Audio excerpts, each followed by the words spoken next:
Blog Talk Radio. Hey guys, this is Those Guys with Matt Marrero along with your other host. The tin can without a soul. No, wait, my soul is attached to the tin can. Matt attached my soul to a tin can to save my life. I am Tristan Walter. All right. Is your mom okay? I mean, my mom's fine. No, we weren't trying to good. bring back Mine our mothers too. or anything. It was we were trying to get views. It's interesting. I couldn't. Speaking of moms here, my mom's doing just fine. I couldn't log into my my family's Netflix account through my Kindle.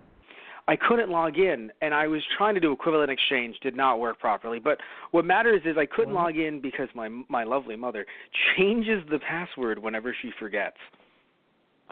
Is your Kindle okay? But yeah, the Kindle's fine.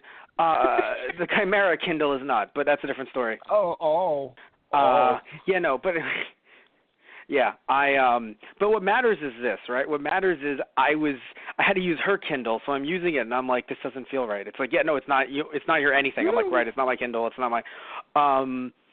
So here we are talking about the Fullmetal Alchemist live-action movie. Funnily enough, we actually recorded a Cloverfield Paradox podcast. So when you hear that next week, if we sound like we're just talking about the second Cloverfield movie, at the time we were. But anyway, no, it's really funny though, Tristan, because like we recorded that thinking, yeah, it's gonna be the next one, and then I guess you and I were not paying attention because apparently I read online that this movie, Fullmetal Alchemist's live-action movie, Netflix talked about bringing it over. Right.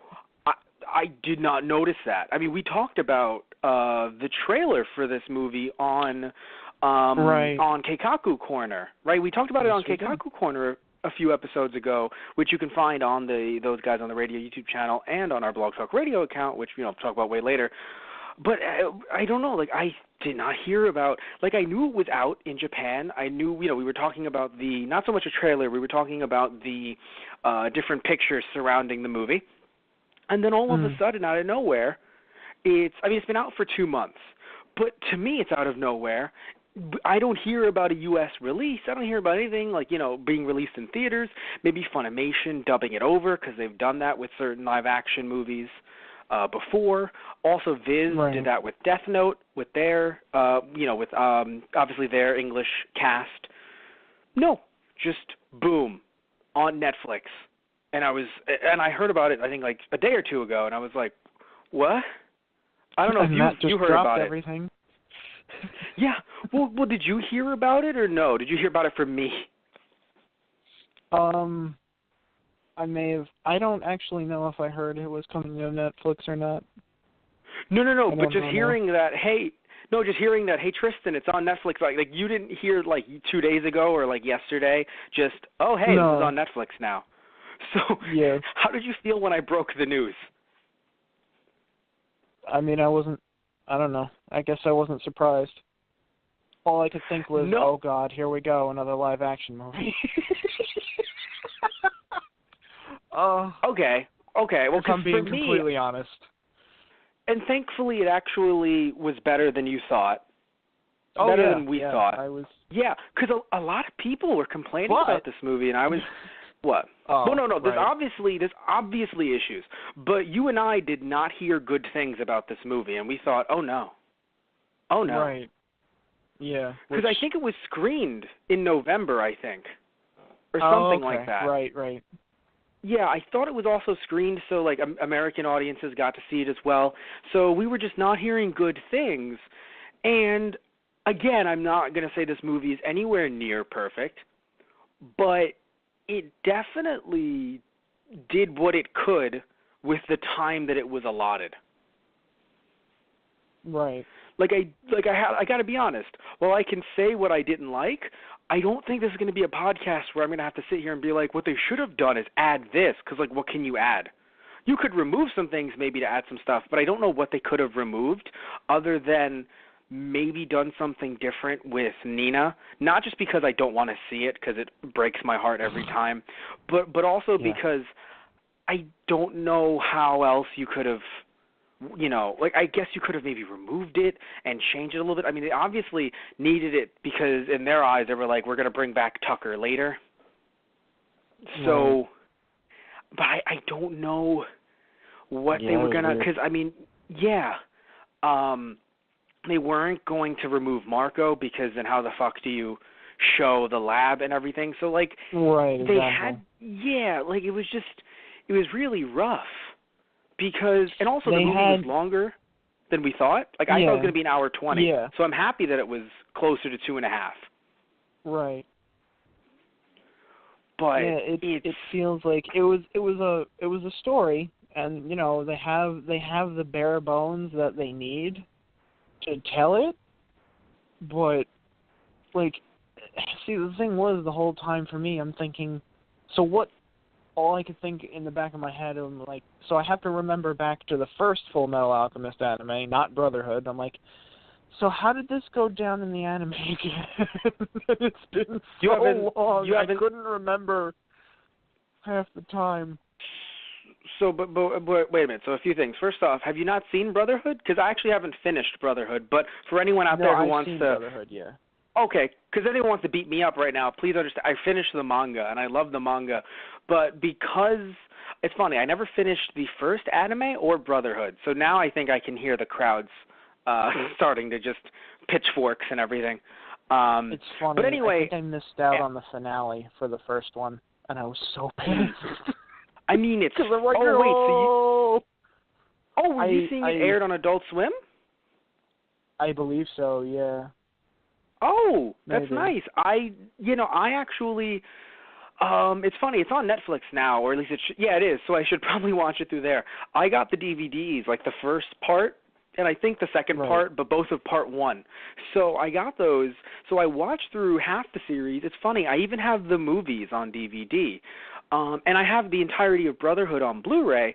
It's just that I saw them online, and then I'm pretty sure maybe for Brotherhood I saw up to maybe 20 episodes on Crunchyroll, and then I just never went back for some reason. I was just so busy reading the manga and loving the manga that I never really went to see the full shows.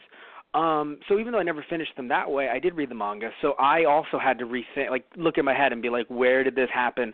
But when you say you had to think back, did you have to think back because you thought something was missing? Like you needed some more backstory on them? Or were you thinking back like, oh, how did this happen? Just out of curiosity. I mean, kind of both. Because I had to think about it. I'm like, did that happen the way that it was portrayed here? Or is that something they did for the movie? And I'm like, oh, God, now I have to straight and remember. And now I've got 3 different timelines going on in my head. Right. So, but that's curiosity. But the first part, though, the whole for backstory, did you think? Because I thought this. That's why I'm curious if you did. That some of it was lacking if you didn't know the manga anime. Yeah, I mean they skipped a lot of the opening. I mean for Lior and the Prophet, but they gave you the bare bones. It's like this guy has the stone. They want the stone. They need the stone to get their bodies back. So I'm like, oh, all right.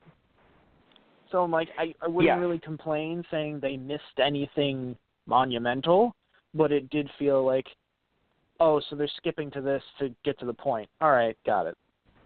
Well, early on. At the end, of course, they arguably dropped the ball. But early on, it didn't seem like they skipped anything monumental. They were trying to just get through so that the fans, or rather people watching the movie for the first time, could pick up on what they're trying to get at. And, of course, you don't want to focus on too much early on, and then it's like, because think about how far back Hugh's death would have been pushed. And it was pushed pretty far back, actually. But how far back it would have been pushed if we dealt more in the beginning with the priest and on some others in the beginning. Which I'm not saying that you shouldn't, but there are some characters there that you barely see as the series goes on. So in a way, I mean, most you do. But my point is that I do think that it kind of makes sense that they kind of went through everything a bit quickly. Now, the CGI, I feel very strangely about the CGI. Because I feel like the CGI gets better depending on how big the screen is that you're watching it on. Or, of course, what scene you're watching. where I don't think I complained about the CGI or I felt negatively about CGI for most of the movie when I was watching it on the Kindle. Okay. But then finishing the last half hour on the big TV in the living room, right. Then I started to notice some shit was up. I was like, wait a minute. No bueno. I was like, not good. It's like, I don't like that. I think the only thing for me, like, because I watched it on Netflix on my computer screen, so. Yeah. So yeah. I was actually pleasantly surprised with the effects, considering, like, CG effects used to do anime to live-action adaptations are usually horrendous. This was actually... Well, there's a few... Yeah, it's a few things. I mean, they're it depends. horrendous. It does depend, but you know what happens, too, is just that usually it's not... It depends on, obviously, where... what year it is, right? What movie... you're talking about, obviously. But I think that usually, yes, they go for movies that either are a bit too fantastic or sort of rather a bit anime. Just too, because I got to be honest with you, depending on the budget, I still feel like, it really, I hate to say this because I don't want to bring up, every time I bring up Evolution, like a baby anime fan loses its love of anime, I think. Something like that, right? A puppy dies, Matt. Let's not mince words here. You kill a puppy every time you mention that movie, which doesn't exist. And technically a kid too. Or as some people call it, creating new life. As some people call it, trying to keep their job, as some call it. No, but as keep their license.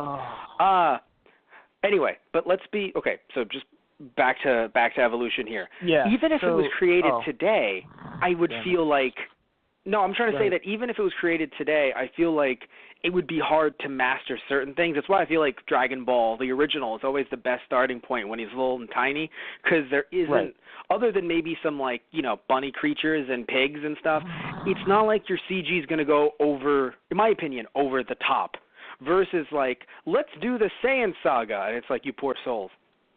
Right, what have you signed up for? Yeah, well, yeah. So I feel like, and also we heard some negatives about the CG, so we thought, oh no, what's going to happen? Yeah.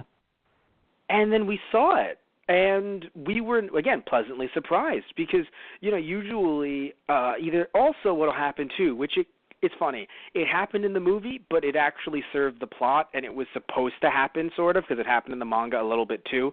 Where it was really funny, where you see Ed and Winry, and then you see, I think it was Hughes, and he's just like, where's Alphonse? Oh, Alphonse is over off screen. It's like, yeah, he is off screen, isn't he, Ed? Oh my God. It's okay, we'll get that. I feel like, I don't know wouldn't it be really awesome if the plot of the movie was, we need to get the budget back. I just want to see my brother in some form. Oh my God. They need to get the budget. But yeah, because at one point I thought, like, oh God, where did the budget go? But I was like, no, Matt, that does sort of add with the plot, because when we had Tucker talking to Alphonse and saying, hey, your memories are fake, that did happen in the anime manga. So that did happen, to be fair. Yeah, so that made sense. It wasn't with Tucker, though. Who did that who did it in the manga? I forgot. Well, in the manga, because I thought Tucker brought it up briefly, but obviously didn't. I thought he did. I guess he did. Was it Marco then? God, I just looked over this too. No, it was not Marco. You know who we? You know who we missed? That's who it was. Sorry. Okay, thank you. Because obviously no Barry the Chopper. Yeah. Okay, because you know why I forget that it was Barry the Chopper? Because I thought he did not appear in the first anime. So I think he actually was, or if he did, he was very late. No, he was very late then. He actually did. Right? But very late into the show. About the same time. It's when they're starting to delve into the laboratory stuff. But was it in the 20s? In both? I thought one was like in the 30s. Because remember, the first anime ended in the 50s. That's why when I say late, yes. Second half is still late. It might have been later in Brotherhood then. Oh, okay. Well, because Brotherhood went up to 64, and then the original went up to like 50, or like 52, I think. 51, anyway, 52, yeah. Yeah. Anyway, but my point is that no Barry the Chopper, of course. We also didn't have that assassin voiced by Eric Vale. Eric Vale being Trunks. The assassin had long black hair, kind of like mine actually, but he was super skinny and usually in a white suit. Yeah. He was legit an assassin. Oh, no, Kimberly. Yeah, Kimberly, the Crimson Alchemist. Yes, no Kimberly, which there we go. It makes sense, funnily enough. I hate that there's no Kimberly, but it makes a lot of sense. Like, we don't need Kimberly here in the way this movie was set up. No. Because if there's no Scar, then there's no Kimberly. No, there's no Scar either, and Scar was set up pretty early. No. Yeah, no Scar. What I'm trying to get at here is not so much being set up later. After they leave Tucker's. Oh, no, I'm just saying that if there's no Scar in the movie, there's definitely no need for a Kimberly, is what I'm getting at. Like, those actually make sense. They were removed. The whole Ishvalan War, which they mention once or twice, but it's just a drop. Which is good that they at least mention that other places exist in the fucking universe. Like, at least they could mention the whole idea for the prisoner camp that they held that they were making the stones with. Yes, exactly. But yeah, so no Scar. Yeah, no Scar. It would have been very interesting, even though I'm sure they just wanted to save budget on an actor and CG, but it would have been interesting if they would have had Scar appear in, like, the POW camp to be like, I'm an Ishval and I'm going to fuck your shit up.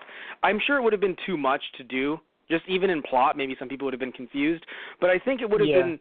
It would have made, but you know why I would have liked it, though? It would have made a bit more, now Matt knows what to add. It would have made more sense that they took down all of those fucking, dummies, because it felt like, it was like, we got to take down these dummies. Literally 2 minutes later, hey, you took down those dummies. I did. Wow, look at you. One-armed, without alchemy. Holy shit, Ed. Yeah, well, not Ed. I was referring to Mustang, where it's like you cauterize the wound. I did, and you beat those dummies. I did. I know you're good, but you're damn good. I am. Yeah, I am. You know the really funny part, dude. I'm sorry to interrupt. The part that killed me. I'm talking about fucking killed me. I know it wasn't technically a part of the movie, but just thinking about it, fucking just destroyed me. Just literally when we had the towel on Al, looks like they had the perfect faces for I need an adult. I am an adult. Oh my god. They did though. This is also it's just take off your arm. I need an adult. I am an adult. Same Tucker, same person. But yeah. Oh, by the way, so here's something interesting that I feel about the movie. And I want to ask if this, or at least with Roy Mustang in the movie, I want to see if you felt the same way. Did you feel like the movie made Mustang feel a bit more evil, potentially to set up that moment with Envy a bit easier to newer people maybe watching or something like that? Or maybe to try to throw a wrench for anyone who's an older fan who's just like, but Mustang? Because even though I think Mustang was framed in the anime manga, I feel like he was. Envy did not turn into Mustang. Envy turned into Ross, which they do later, but it's only after they're confronting Mustang in the movie. Right, thank you. So, but it was still a great change, though. Yeah, I do believe that they kind of tried to go that path and set it up to look like, Roy's actually the bad guy. And it makes sense because, it worked with what they were doing, I thought. Yes, because of that one exchange that they have with Hughes and Mustang in the movie, where it feels like, it's like you're supposed to be friends, but there's a lot of tension between you, apparently. And, it is supposed to divulge into, military secrets, which it does. And then, that the Amestris military is not what it seems to be. Yeah, because the thing is, I think that, even though I haven't seen anyone do this, but I have a feeling that there's some people that are like, but I remember my Roy Mustang as a very fun, energetic, loving man, but like, that was the first anime where they, even though the second anime, Brotherhood, he was. no, but here's the thing, right? I the still miniskirt think you're right. thing. He had those moments where he kind of came off as like, because Ed never likes him either, and it's like, because he knows he's vying for power to be the Fuhrer himself. So it's like, but we don't know his intentions at that point. So he's still kind of like, I don't know if we should trust you. Yes, because no, what I mean more so is earlier in the first series, they made it seem like, with his outburst about miniskirts, and everyone's like, "We love you, sir." Right. It's supposed to be played. Yeah. He's more of not a laughingstock, but he has more funny moments. Now, of course, the manga does have a lot of fun moments, and I believe that miniskirts thing was like a little omake kind of thing, like a little like brief panel thing in between chapters. But it was adapted for, just for some shits and giggles. But because in Brotherhood, to be fair, of course we have over-expressive chibi versions of the characters when we need them to be. Like whenever, in some cases, like in some cases when someone says, "Hey Ed, you're a shorty," his face will contort into ways that, to lighten the mood. So that is in Brotherhood, to be fair. But I do believe that Mustang, at least in Brotherhood, was more serious like his manga counterpart when compared to the first anime. So I feel like a lot of people, not a lot, but some people who might be thinking like, why was Roy, because in my head first I was like, Roy is a lot here. But it was just the idea that because we didn't get to delve into later Roy, who by the end of the movie, we're supposed to be at the end of the series where not only do we trust Roy, but we trust him so much that him getting stabbed is like, like literally like just us watching it as young anime fans, just screaming at the screen. We're all like, we're screaming, Unisenai! And it's like, Matt, young Matt, please chill. Bento box Matt, chill the fuck out. Like...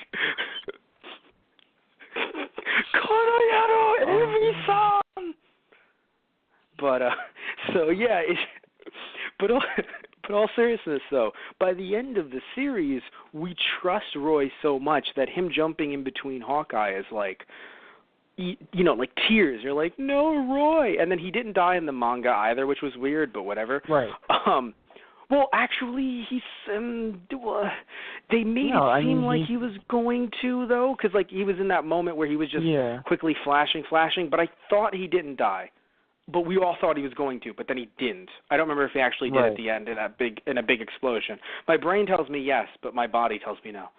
I don't know if he did. No, but seriously, I don't remember if he actually died or it made it seem like he was going to die, and then at the end he was okay, and we were all like, what? Because both seem plausible. It's manga. Both seem plausible. But here, the reason, like, it was just so strange because, like we said earlier, if you don't really know the manga anime going into it, him jumping in between her, I feel like jumping in between, like Hawkeye to try to protect her, it just comes off as, so does he have like a thing for her or something? Yeah. I mean, they don't really get to play up their friendship or what it later becomes, obviously, but... Yeah. So it is kind of frustrating. I did like seeing that Hawkeye kind of took a bigger role once we removed Roy from the picture and how she was setting up the armies to fight. But even then, arguably, that wasn't enough compared to the things that she was able to do in the manga once we actually got to know her more and got to see them fight in a full-on legit war. Right. Because obviously this isn't war. This is just a couple dummies in a factory. Yeah. Right. So that's the thing. So it was very underwhelming compared to, which again, it has to be underwhelming because it's one movie versus having a full-blown war after 20-something volumes. Where I believe, I'm pretty sure Hawkeye revealed that she used to be a sniper. No, Hawkeye, we all thought Hawkeye died. Sorry for spoilers, everybody, by the way, but it's the fucking live-action movie. Hawkeye, we all thought she died. And it's been how many years since... No, I disagree with that. That I disagree with. Well, no, that I disagree with. It's only been 10. It's not Star Wars yet. Right. We're not there yet. Yeah. We'll get there one day. We'll be old. We'll be like, oh shit, it's been 40 years since Fullmetal Alchemist. Fuck. Oh, that's right. I have a metal arm now. It's okay. Put a Full Metal spoiler warning at the beginning of the video. Yeah, Full Metal spoilers. Or audio file. It's fine. But the point is that we all thought Hawkeye died, and then she turned out to be a sniper at one point, and because it was at the end of a manga chapter that it basically made me go, holy shit, because then I had to wait the next month. This is when it was first coming out, so I had to wait the next month. Yeah. Right, because they have a point where they talk about how they all know each other from the Ishval War, and what, everybody's role was, too. So, no, we're talking about, I'm talking about the new... Yes, but I'm talking about during the when they were actually fighting in the present day, something happened to Hawkeye and we all thought she died. And I was like, this sucks. She died. Right. And then she appeared God knows how many chapters later as a sniper, and I forgot if she protected Mustang or if she was just there and we were all supposed to be shocked because we were. I fucking was. So, right. And then I had to wait because I don't know if you know this, Tristan, Fullmetal Alchemist came out once per month, so it was 40 pages per month, and I was just like, no, was not per week, like many shonen anime, shonen manga, so I was nervous. I was like, I need the next one. So with this movie, when it came to characters, different relations, and stuff like that, in a way, I know a lot of people shat on the Avatar: The Last Airbender movie, and I don't necessarily agree with some of the shitting on, because I don't think it was the worst movie ever. Again, there's a special place for evolution, but there's just something about The Last Airbender that I'm not saying I enjoyed it, by the way. I'm just saying that they took a bunch of cartoon scenes, meshed them together, and didn't really have any connection between the two. It was kind of like a greatest hits of the cartoon, and then just ended it and expected us to want more. And we were like, are you really? But in this case, though, I think that they actually did things pretty well with what they did. It's just that obviously the big issue of you have an emotional scene where it's just like, I'm your brother, Al. He's your brother, Al. You're my brother, Ed. And then they move on. Right. And it's like, ooh, that's all it took? I know they're kids, but it was like, that's all? Oh? Okay. Yeah, well, I guess it does. It kind of feels in a way that Alphonse gets over it pretty quickly, in a sense. But yeah. Yeah, and it's never even brought up again. I loved that it wasn't I loved that Tucker Tucker kind of was he was still kind of oh no, you're a creator like me. You mean how I created my memories? Oh, no, he did not do that, actually. That was me lying. Don't worry, we're good there. Anyway. Right. He didn't really... It was just so strange. It was just... Yeah, so it's really frustrating because, again, they tried to do, a greatest hits of the anime. But also, their dad didn't... If their dad appeared at the end, I'd at least be go Dad! I knew their dad was an absentee... He was... I know he's an absentee father, but I feel like Goku looks at fucking their dad, and he's like, you're a shitty father. Oh, my God. And everyone looks at him and says, granted, Goku wasn't a shitty dad. He was more of a dead dad. Not deadbeat. Right. Dead, literally. Right, just dead. That's kind of what happens when you save the world. Yeah, right? Clearly their dad didn't do that. He's alive. He's fucking off somewhere doing some shit, being a dick. Yeah, their dad just made mistakes. And the thing is, their tried dad to made run away mistakes. from him. I know. And then came back, and it's all right, I'll make it better this time, I promise. I have to help save everyone now. I know it was just so strange to not have him here when he was such a... Because I know, again, how could you have fit him in at all without making it seem really weird? But still, it's so strange that they never mention him at all. Yeah, well, they never mention Winry's grandma either, or her parents, or even that they... I mean, again, they didn't really have to...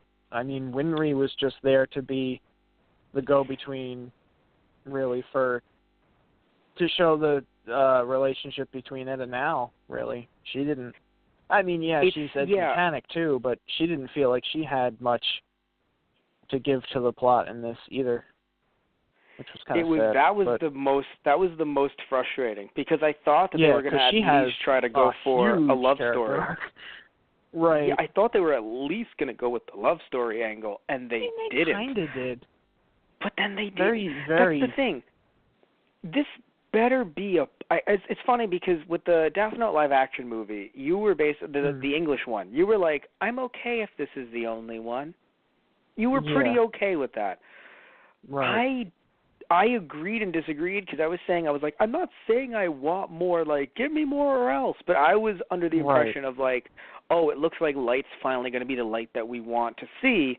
I kind of want to see where that can go, especially with his, with other, I don't want to spoil the rest of it, but with other things that happened, right? Yeah.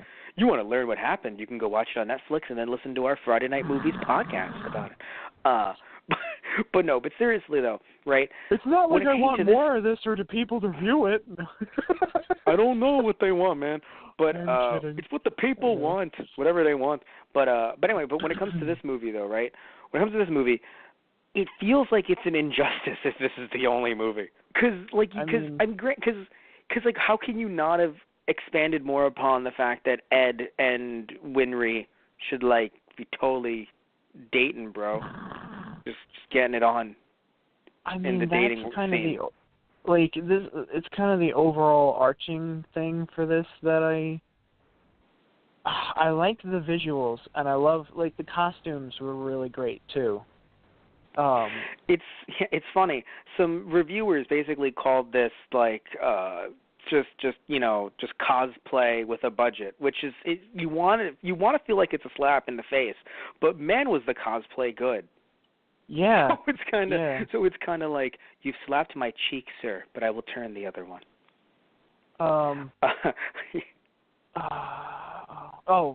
Okay, right. That's what I was gonna say. So, like, what I would like is if they wanted to do a live action series, or maybe a multi-part, like maybe not movie, but like a mini series maybe, and have it be multiple parts.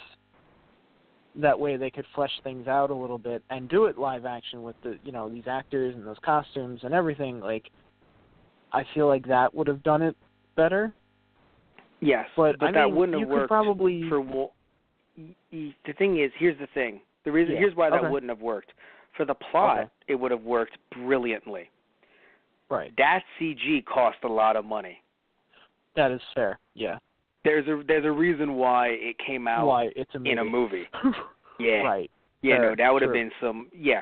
But CG aside, you're absolutely correct. It had to have been a series to have a better plot, which is kind of why I'm okay with certain ideas of either Japanese or American live-action TV series for anime. It's only certain ones that I feel weird about, where I feel very weird about the idea that apparently there's talks of a One Piece live-action TV series in America. I don't fucking get that. That's weird. One Piece is too much. It's too big. Do you know what I mean? Right. Not even in terms of length. It's too wacky to try to make the pirate TV show into something that isn't like... I mean, literally, every time I say the word One Piece, I hear Luffy going, hi! Like, I just can't. Right. Yeah. So, I mean, think of Usopp. Usopp, for fuck's fuck. Usopp. Like, how are we going to make that real? But in this case, though, I mean, think about him, though. Tony fucking Chopper. Is gonna need... Yeah. That nose is going to need some of the reindeer budget. Yes, a lot of makeup or some of that reindeer budget. I mean, Jesus. By the time they get 5 seasons in, they're literally just going to have a fucking dummy from a science classroom playing what's his name? The fucking skeleton? Brooke. Yeah, Brooke. Brooke, thank you. But anyway, back to what matters, back to this movie. This movie somewhat... I wanted to ask you... Okay. Just, CG, but, what did you think of Alphonse's armor? His armor was in general.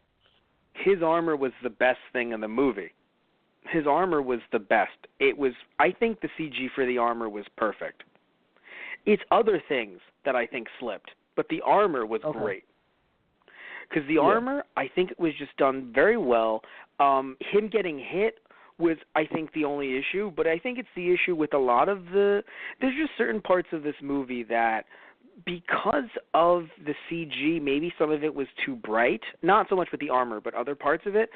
Because some of the CG was too bright, it created some unintended hilarity. Not maybe hilarity, but, like, I didn't, like, feel upset, like, crying when, like, the brothers in the beginning of the movie were like, Ed, Al, when they're floating away. You see what I mean? Yeah, like, that's it's funny. But I think the first thing that I thought about that scene when they were flying off into oblivion, I thought they were going to be like, oh, so this is how they circumvent, showing him missing his arm and his leg and all that. Nope. And nope, we just show it later, but it's interesting. Like, they show it with the older actor, though. He has a nightmare and he relives it every night, which I'm pretty sure Ed still does relive that. He does in the series. So I guess it makes sense that they did it that way. But yes, but they did it that way because they we're still going with he's losing his arm and his leg and he's bleeding out. Okay. I loved it, though, because I feel like there was just a board meeting where it's just like, do we have the kid lose his arm and leg? Right. Well, if we do that, we have to then make an appropriate comedic moment early on in the film where we see his penis. Like, because you know how it is with, like, literally with Goku and Dragon Ball, where it's like, that's hilarious when he's naked, when he's a kid that we all think is, like, at the time, I think we all thought he was 10. When we actually learned that he's 14 later, we're like, oh. But when we think he's 10, Toriyama thinks it's hilarious to just have, like, him being completely naked. Yeah. If some people have read the manga, they're like, what? They might have been, in later editions. Well, no, in later editions, they've fixed that, quote unquote. Like I think they put like underwear on him, or they put leaves. Right, they censor. Yeah. They censor it in later Viz editions, funnily enough. But in the original editions, it's like, nope, buck naked, and everyone's supposed to laugh because it's funny. It's literally like drawn so small, it's hilarious. It's supposed to be. But the thing is that here it's just like, we have to make it funny. So we have to show his penis. No, we're not going to do that. Then I guess we can't do a little child with missing arms. They're like, okay, I guess that's a good trade-off. What the fuck? Japanese 80s comedy, man. But But yeah, so they were just like, let's not do that. They were like, let's not. So, but all jokes aside, though, right? Comedy and horror aside, yeah, they're not going to fucking make a 10-year-old actor, live-action actor, be shown in either direction. Right. So no to that. So it was actually made a lot of sense where they were like, let's use the older actor to relive it, and holy shit, he lost his leg. And I was like, that's a brutal stump. It did not look good. It looked painful. But also their mom did not, I don't want to, be criticized here, because I get it, women can go out without wearing makeup, but she did not look good for a woman her age. Also her, being undead and everything. Tristan, are you okay? I feel like I broke Tristan. I'm so sorry. No, because I thought you were going to make that joke first, and then it sounded like you weren't, and then I realized, no, he actually is. So I went around 3 times, and I'm like, this is exactly where it was supposed to go in the first place. Yeah.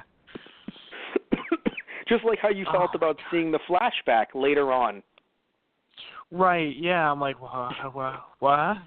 It was just supposed to be that little, funnily enough, it's how it happened sort of in the original anime, and I think in the manga as well, where the manga starts off with us knowing very little about Ed, actually. Like, I'm pretty sure at least the anime anyway, we just kind of see Ed show up in the town with the priest, and we're like, what the fuck? Yeah, no. So I'm saying, like, in a way, them jumping back to it. The only difference is in the anime manga, they jump back to him actually being a kid. They don't have him be, like, an adult or whatever. Because I think they aged him up to 19, all jokes aside. In what? In this or in this movie? Yeah, I'm pretty sure they aged him up because he's still supposed to be technically a kid. Like the woman, wow, how can I forget her name? Lust calls him boy, but that's just because he's smaller and younger than her. Right. Because she's But in general, I'm pretty immortal. sure he's 19. Yeah, and immortal. Yeah, but I'm pretty sure he's 19 in this. Yeah, so that's definitely older than. Yeah. Because I think in the manga he's 15 and yes. Al is 14 or 13. Al is 13. Maybe or 12 or bit. 13. He's younger. Yeah, 12 or 13. Yeah. One thing I want to mention, pretty sure all they're jokes aside definitely about teenagers though. Yeah. All terrible and shitty, and I mean completely shitty, I admit. Shitty jokes aside about the mom. Mm-hmm. The CG was done pretty well, like the way they blocked it out with shadows. I think it was scary. That was the scariest thing in the movie for me. That was not unintended comedy. That was horrifying. No. It's funny. It was weird. Like, the shadows for me were kind of weird. Well, they were a bit too CG, of course.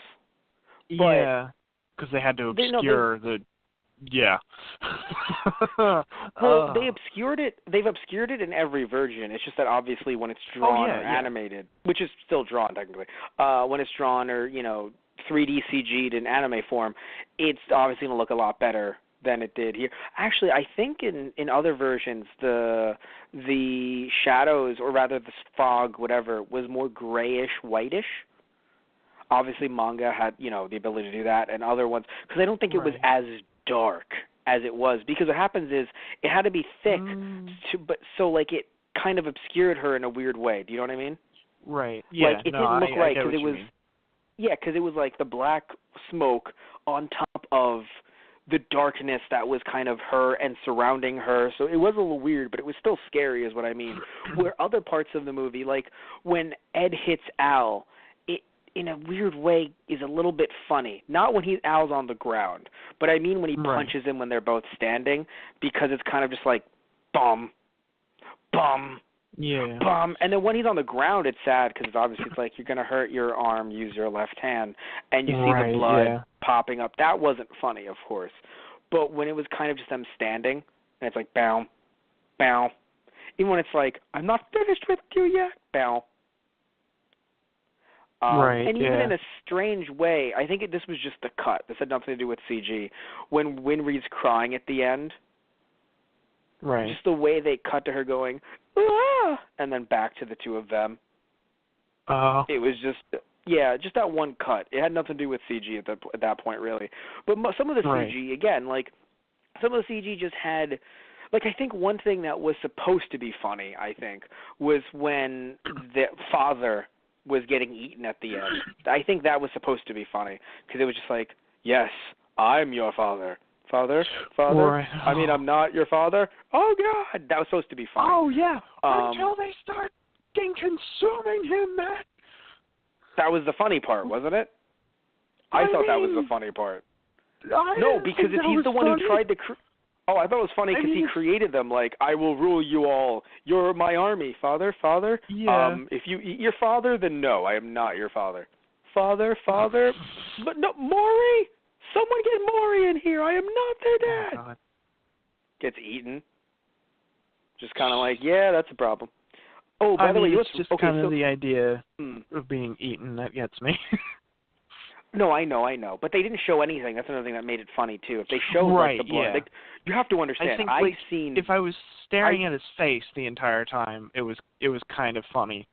But then just hearing them, I'm like, oh God. Well, because you have to understand. I've seen zombie movies where they've shown people looking at the zombies, pulling organs out of themselves. Oh no, I've seen that too, Matt. I saw that once when I played Resident Evil 5 with a friend.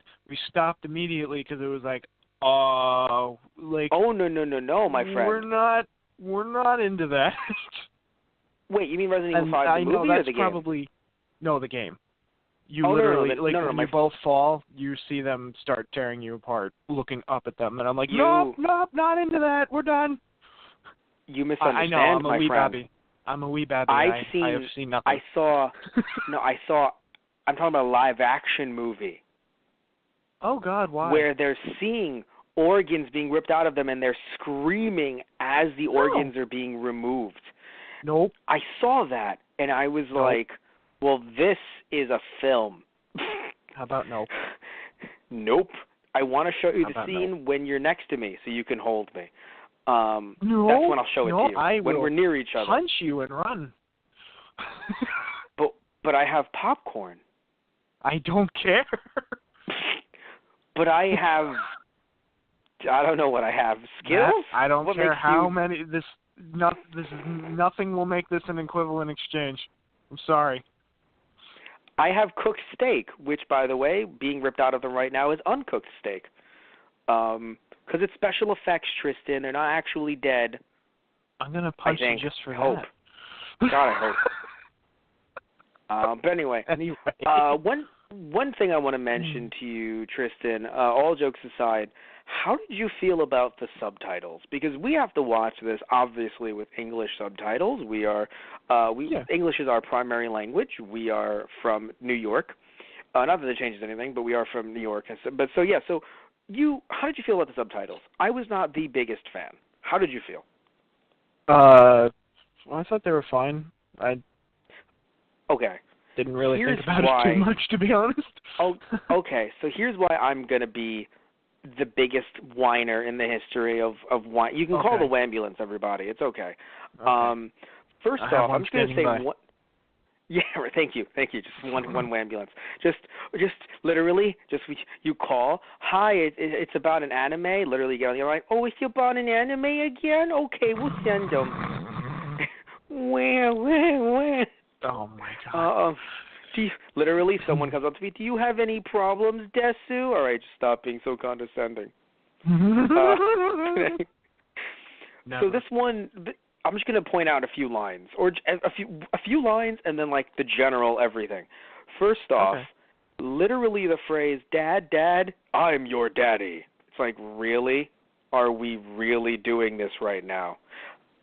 Putting aside the fact that Funimation said, father as like the whole thing, making it more like whatever. Just the phrase "I'm your daddy" during a serious moment. Come on, right? Okay, Kristen. Just Dad, I'm your daddy. Like that's one. I might not have caught that one because I was too busy.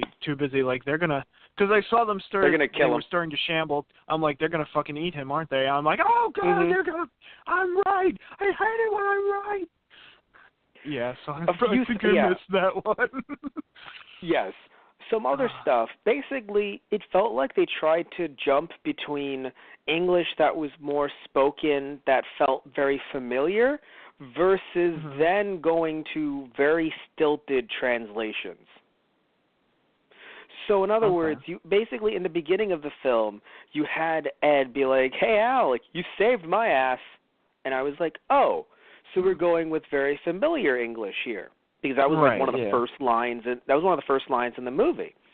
And then when Ed distracted the priest, as he punches him, he's like, "Focus." And I'm like, because that's just what people say to each other. Not like, pay attention, it's like, pay more attention, or like something else. I can't think of what my exact thought was for the line. But like, I felt like they just jumped very much from English that's like, oh yes, people normally say these things to each other, versus very stilted anime translation dialogue. Oh, okay. I see. Yeah, I guess like something better might have been like, over here. As he no. Yeah, more so like kind of just something like something because in where some are you cases looking? they actually Or you're fighting me. or like, blah blah blah. Yeah. Like like pay more attention, or like don't something not like don't look away. That's the worst, but still I forgot what I thought of at the time. But there was something I thought of that I was like, I'm a genius. I'm a fucking genius. So basically there's just again depending on the scene. I feel like depending on I'm a genius, Tristan. Depending on the scene, obviously. Certain just certain lines of dialogue felt like they were like, well, we can't deviate. And then other scenes, I was like, yo, I don't know much, but I know you deviated, and that's a good thing. I'm not saying it's wrong to not deviate. I'm just saying like it was like, yo, like you. What'd you do here? Because like, and also one thing they deviated with, which makes sense when translating, it just also was something that Funimation didn't do. So I was kind of like, Funimation kept brother a lot being said by Al, even though technically you don't call people like brother, but it was just the idea of, well, they're in an older time. It's maybe it made more sense then than it does with modern day English, in my opinion. Like, in my opinion, modern day English, if you're translating for modern day English and it's a modern day show, it's weird to have people going around being like, brother, brother. No, you're like, you call your brother by their name. Like, I never look at my two brothers and call them brother. Unless I'm doing a Hulk Hogan impression. Like, I never look at them and go, brother, brother, brother, brother. Or like, you know, Ed Nissan, Brother Ed. Like, I feel like we're fucking priests now. Brother Edward, Brother Al. Like, so, no, I don't do that. We don't do that really in my opinion, in modern day English. We don't really say brother. But because of when this is taking place, and also Fantasyland and everything, calling, you know, Ed brother would be fine, but they take a good translation choice, I think, usually in other series, where instead of calling him brother, they call him Ed. So anytime you see Nissan, it turned into Ed, which was good, but it was kind of like, I remember how Funimation did it. So it was like a weird holdover from, it was a holdover from, like, in my head from a different time. Yeah, so that was one little thing. Thinking if there's any other things, I don't think there was much else. Again, it was just the idea that certain lines, I was like, yeah, people say this. And then other lines, I was like, oh, wow, I'm really watching an anime, like a live-action anime. Right. Yeah. It was funny. I was kind of, I don't know. I focused on the sense that I like how, especially, it was only really in the beginning that I really thought about it.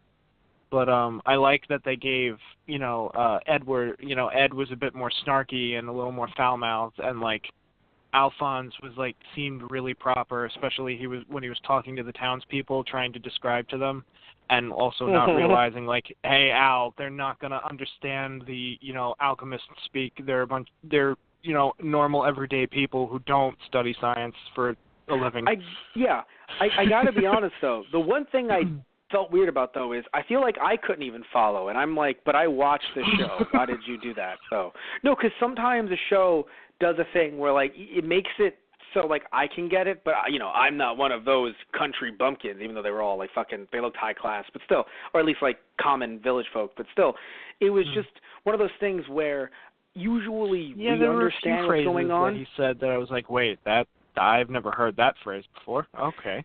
Yeah, Yeah, they might have just been making it up more so. Like it was like reverse the polarity of the neutron flow and shit like that. Right. You know what I mean? Where you're like, wait, what?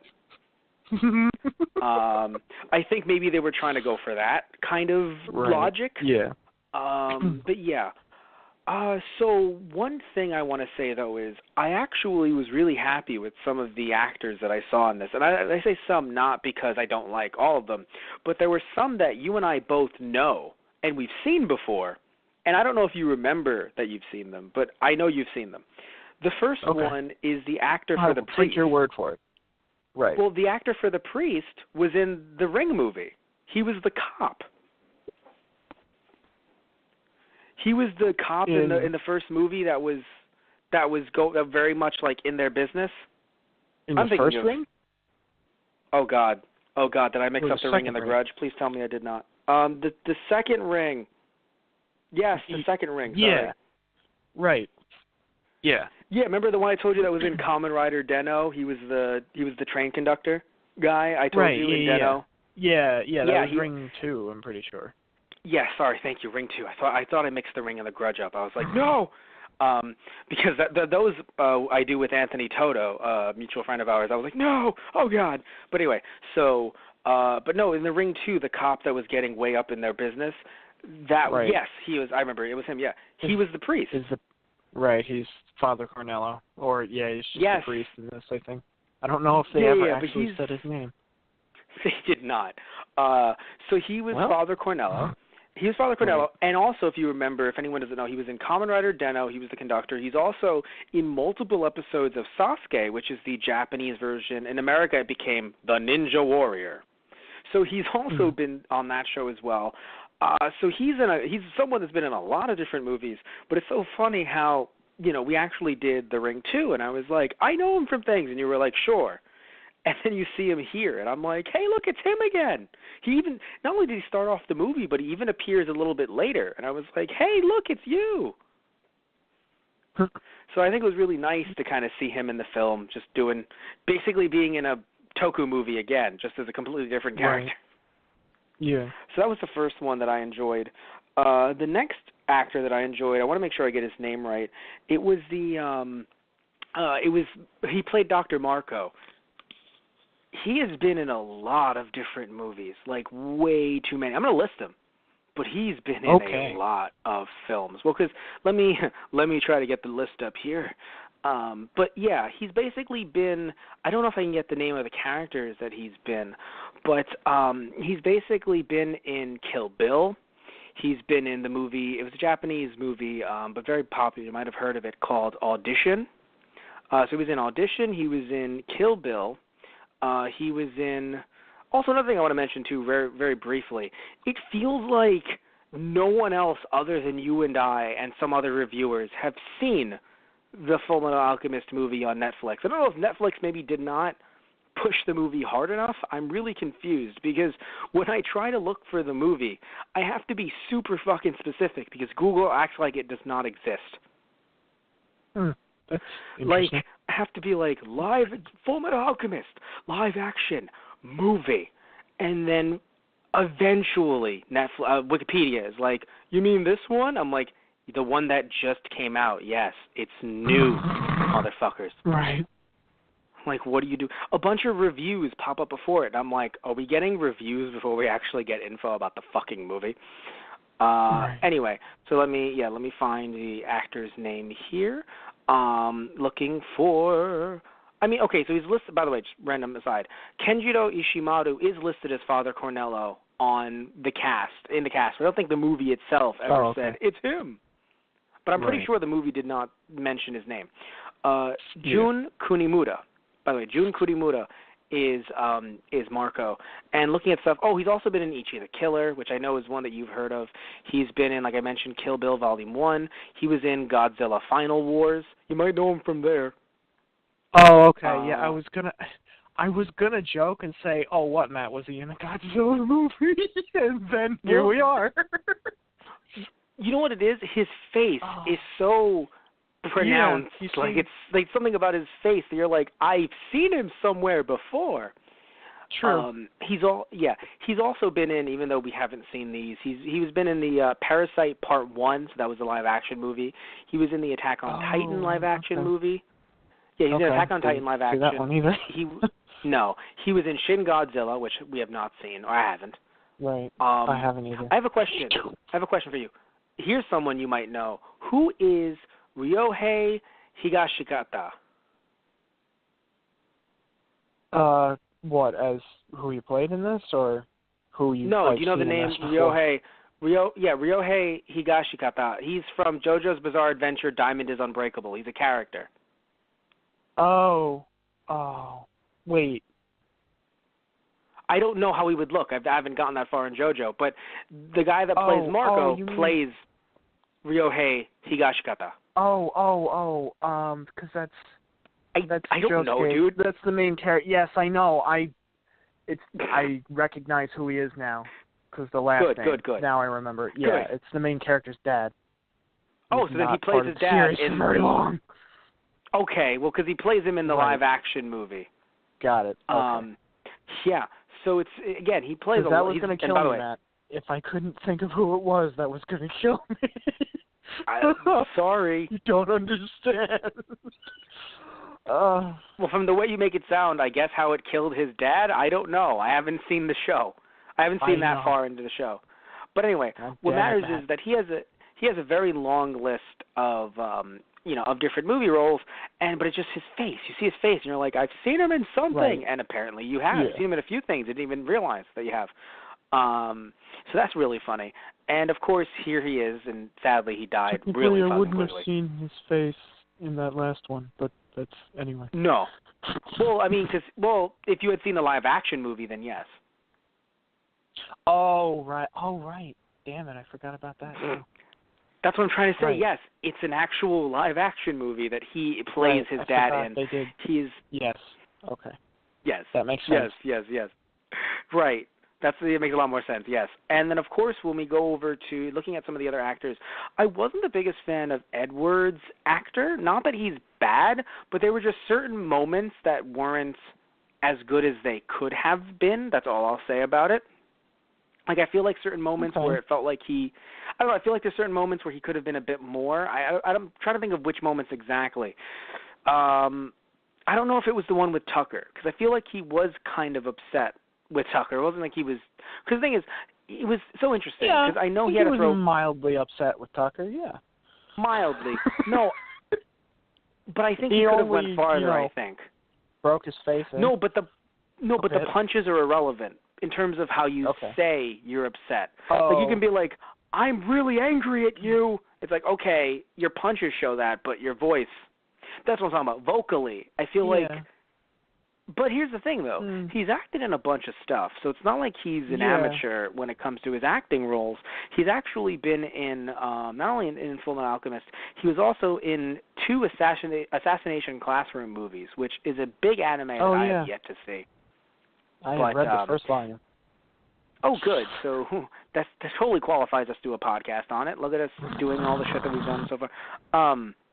But no, so he was in 2 Assassination Classroom live-action movies. He apparently voices, in a Japanese dubbed version of an English movie, Tristan, he voices Clumsy, which, of course, as you might know, Tristan, is one of the Smurfs. He voices a Smurf. Love it. Don't call him Shorty, just call him Clumsy, I guess. But he's been in a few different for when it comes to dramas like TV shows, he's been in a few different Kindaichi case file stuff, which I don't really read Kindaichi case files because I don't think it's ever even legally come over here. But yeah, so he's in a few of those. Never heard of it. Yes. He was also he had a guest appearance in Hell Teacher Nube, which I'm pretty sure that's a drama based on, it's based on is it Go Nagai? No, Makura Sho is the manga creator for Hell Teacher Nube, which was published what year? 96. Well, no, the anime was 96. It was published in 93. That also never came over here, sadly. Or if it did, it was one of those weird things where, like, Viz might have released it as, like, a comic book. But, like, remember when Viz used to release stuff in, like, comic book format? It was fucking, like, U.S. comic books. It was weird. Oh, right. It might have been released that way, but from the looks of it, it wasn't. But, because it's old enough to be. Anyway, so going back, So Ryosuke Yamada is the actor for Ed. And honestly, again, not bad. Just, again, I feel like there could have been a bit more there. For Tsubasa Honda, I didn't hate him. I'm just saying that there were some moments where I feel like it could have been a bit more. With Tsubasa Honda, she plays Winry. She hasn't been in much that we would have seen, honestly, although she was in GTO, the live-action version. So I think that's because I haven't seen GTO, but it's a very, very big anime manga in Japan. At least the manga is. I don't know if the anime is big in Japan. And, so when it comes to her, we don't really know her from much other than FMA, sadly. Not really many anime roles. It's interesting because there's a few people here. Like apparently, what was it? Atomu Mizushi, who is the voice of Alphonse Elric.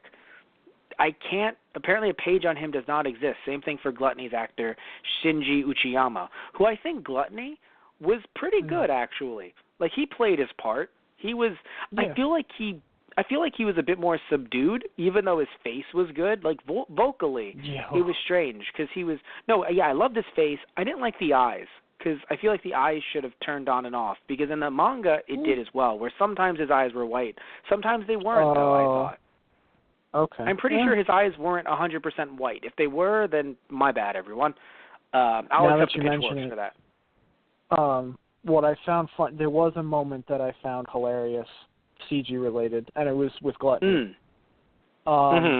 That part the where eye? Lust, where no, not not the eye itself, just as the mouth open.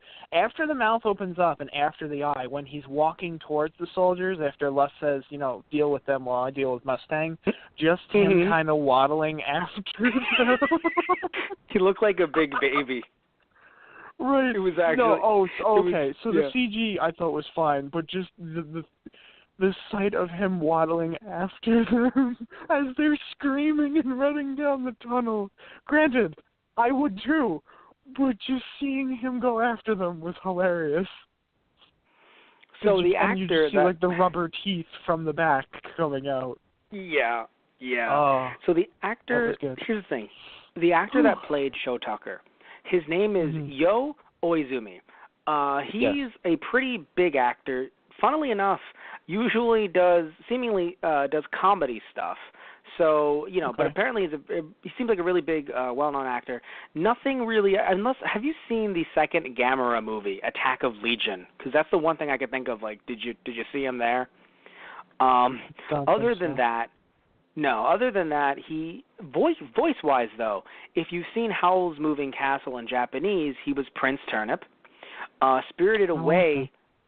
Yeah, Spirited Away in Japanese, he's Bandai Garu, or Gaeru. He's in The Cat Returns as a teacher. Okay. Yeah, but the Japanese version, obviously, sometimes that escapes us, sadly. Right, yes. Yeah. That's the thing, too. He has been in, was this a live-action movie or TV show? He was in, no, because he was in Gegege no Kitaro, which is actually replacing Dragon Ball Super. As the new anime, the new Toei anime coming in. And he was in 2007's, but it doesn't show that he was a voice in that, so I'm wondering if that was 2007. No, it wasn't anime, so I don't know why he wasn't listed as a voice actor. Anyway, also he's been in, I'm seeing if there's one thing that I'm like, Tristan knows, you don't know about I Am a Hero, but it's actually an amazing zombie manga that there was a live-action series, a movie that came out in 2016, and he's actually the main character.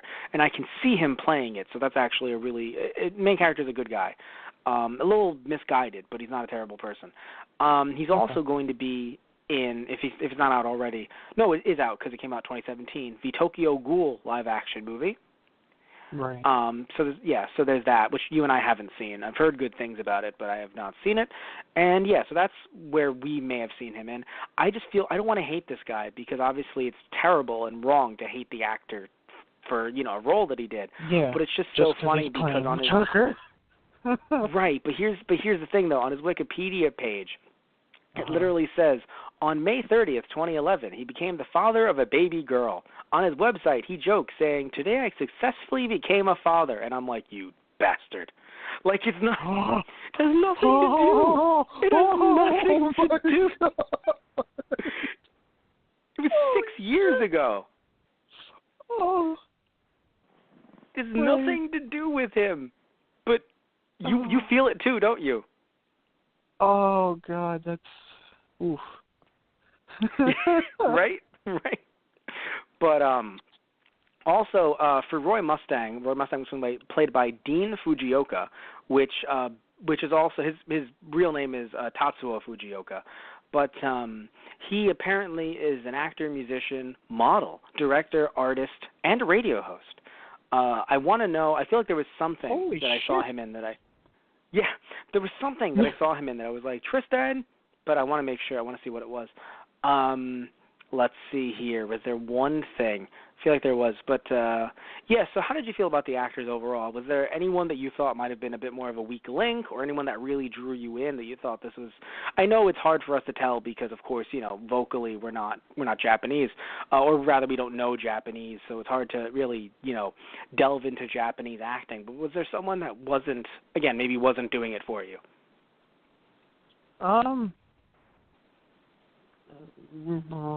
I mean, no, I think everybody was well placed. What about looks-wise, actually? That's something we can definitely critique. Was it because now that I know that technically, the guy wasn't the King Fuhrer Bradley, so he really wasn't Wrath. I guess arguably it's not. or Pride rather. So he technically wasn't him, so we don't have to. Yeah, I think at first you and I Wrath was on the Wrath was the kid, sort of. Yeah, Wrath was the kid that got Ed's arm and leg. That was supposed to be their teacher's kid. Right. Or looked like no, was it something like that? Don't worry. Yeah, don't worry about. Again, don't worry about it's different because in Brotherhood the whole thing is different. And I'm like, oh god. But what matters is that we no, because I'm pretty sure on Keikaku Corner we complained about his looks. We were like, how dare they? But like he was the weirdest one, like out of everyone's looks. But I think now that we know, we're like, oh, never mind. Yeah, it doesn't really matter. Yeah, because he's not the same character. But it was kind of throwaway. Yes, but is there anyone else maybe that you thought didn't look as anime counterpart as you would like? No, I think they did a pretty good job with everyone. I mean, the only thing Gracia. The only thing that stood out for me. What? Oh my gosh.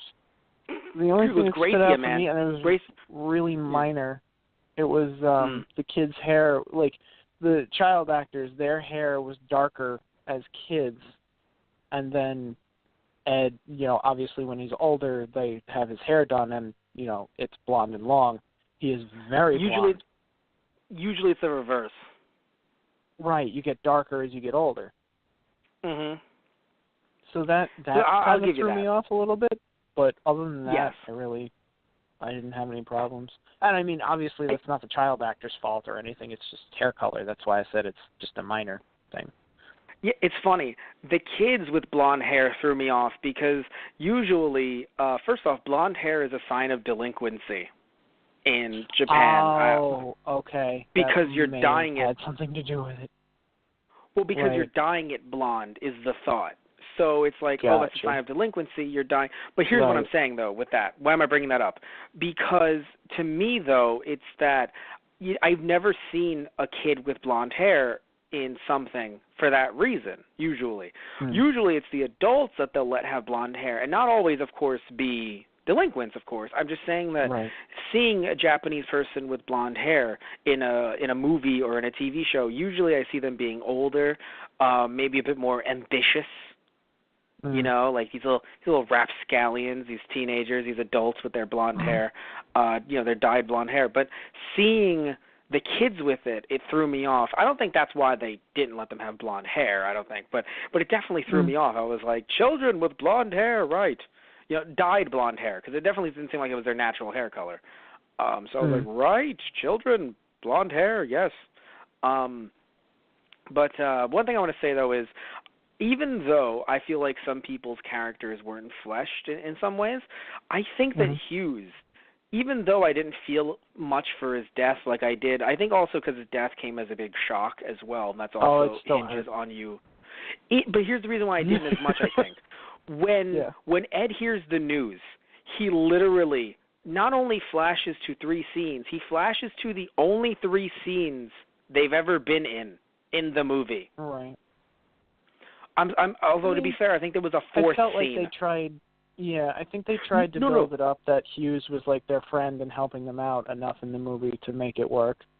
Personally. And to be fair, I'm not saying it didn't work. Because I think, again, they did build it up nice as they could. It's just so frustrating and hard to do in one movie. That's all it is. That's again, that comes with more so like, ooh, it's so hard. Not that they didn't do a good job, because they did try. I feel like Ed now didn't actually get to spend that much time with Hughes. I felt like if anyone, Mustang, like he does say this is for Hughes at the end, but if anyone, I thought Mustang should have been much more angry. Granted, you don't see them interact a lot in the movie either, so the line is kind of enough. But here's the thing too: you don't get to see him as angry because he's gone for some of the movie because they're like, "Where is he?" And he's actually trying to track down who killed him because he's clearly like, "Yo, my friend's dead." Right, exactly. So he did seem angry enough. To be fair, here's the thing: I'll give you this though. You want to know how angry he was? On a hunch, even though it was a very, very good hunch, on a hunch that this is an imposter, He just fucking kept on snapping his fucking fingers. Right. He knew that it Ross wasn't. on fire. He knew that it wasn't Ross, but holy shit, Yeah. who did he think it was? Right. That's true. Because he didn't have any inkling of, oh, this is a homunculi who could survive it. At least it, he just assumed, like, you're gonna burn, you fuck. And he fucking just kept on snapping his fingers. I was like, look, I know it's gonna be envy, but dude, this is horrifying. Right. Oh, that I was think another was effect. horrifying. Yeah. Yeah. The burning effects, all of Mustang's fire effects, I thought were pretty cool too. I don't think it was the burning effect. I think it was the screams mixed in. The audio for that scene. I was like, oh boy. Yeah. Oh, I have a question for you. So I don't know if it was because of, I'm listening to this on my mother's Kindle. Maybe it has something to do with the app on the Kindle or with the headphones I had in. Did you notice there were being some audio issues as the movie went on? Like some scenes, like some audio got louder or lower? Did you not notice that? Maybe it has something to do with... I think so. Yeah, that might have been on your end. That might have just been on, or on the app's end, because again, Kindle versus TV versus... Because here's the funny thing too, right? One is, both are Android-based, the TV and the Kindle, but like one's TV, one's Kindle, and then one is your computer, which is obviously web-based. So arguably three completely different ways to view it. So yeah, so I didn't notice there... Oh, by the way, so one thing I noticed about the CG that was a little weird is, at least with Al, is that it felt like there was, like, depending on the scene, it was, his neck was blurred enough that it looked like there was nothing there in a good way, and then others it looked like there was some weird neck or something, like a dark neck. It's hard to explain. Oh, okay, like the shadow like the same, for the hollowness, but it was... an actual like neck, like in the same way that the leotard, whatever it is you want to call the material, makes arms and hands. That same material was the neck as well, which obviously you would assume is just a guy wearing all black and then maybe a green head or something. Yeah. But but it's just interesting because some shots it's very hard to notice, but obviously during the fight with Ed, they do a lot of close-ups to Al, and I'm like, that's a weird black neck that you have there. It looks CG, but just CGI you a neck? Like, no, because it's complete darkness, but then there's also silver tints to it, and I'm really confused. Right. Okay. I'm like, unsure what this is. Really unsure what this is. But yeah, so also another thing that I want to mention, too, is that again, the end scene. Did you think it was a little less than what we needed it to be? Like, it could have been, like I said earlier, like a two-parter or something like that, because it really felt like the ending itself was just like, oh, there's dummies. Oh, we beat them. Well, I'll try to get your body back, Al, and it's like, wait, what? Yeah. Yeah, no, the ending was pretty lackluster. Yeah. Okay, I mean, good. not even I'm so much fighting off the dummies, like, that worked okay, but, like, the whole... I mean, I guess it's because they obviously didn't solve their problem. They're still going to look for their bodies, and that's, their adventure continues and they go off. But, like, what the ending is supposed to be, it is just, it's not anywhere near as impactful. I mean, granted, it's just the ending for the movie itself. I don't know. I don't know that's how the thing. to If put there's it into another words. one, it's weird. My thing is this: if there's another one, I will complain less because again, it was meant to be like a two-parter. Like in the same way that even though the ending to the first, and I'm talking about the Japanese one, the first Death Note live-action movie, arguably it was impactful because of what happened with Shiori. Remember Light's girlfriend that they made for the movie? Right. Yeah. Even though that was a pretty big thing, and also Elle and Light met for the first time at the end of the movie. In a way, it isn't that big because, of course, Light... Like, if it ended there for some odd reason, let's say there was never a part 2, it's like, wait, but Light's still there. There's still a dilemma. There's still an issue, right? Obviously, it was meant to have a part 2. If this doesn't have a part 2 or a sequel of some kind, it really doesn't feel impactful. Yes, it's good that Ed made the, or Al rather, no, yeah, that Edward made the decision to not, sacrifice a human life. Although, but I have to be real with you, though. I got to be real with you, and I hate if I sound like a complete piece of shit, but I have to be real with you, Tristan. They don't have a way of bringing the people back, so then it's a waste. That they know of. I guess. No, but I'm saying... I get you.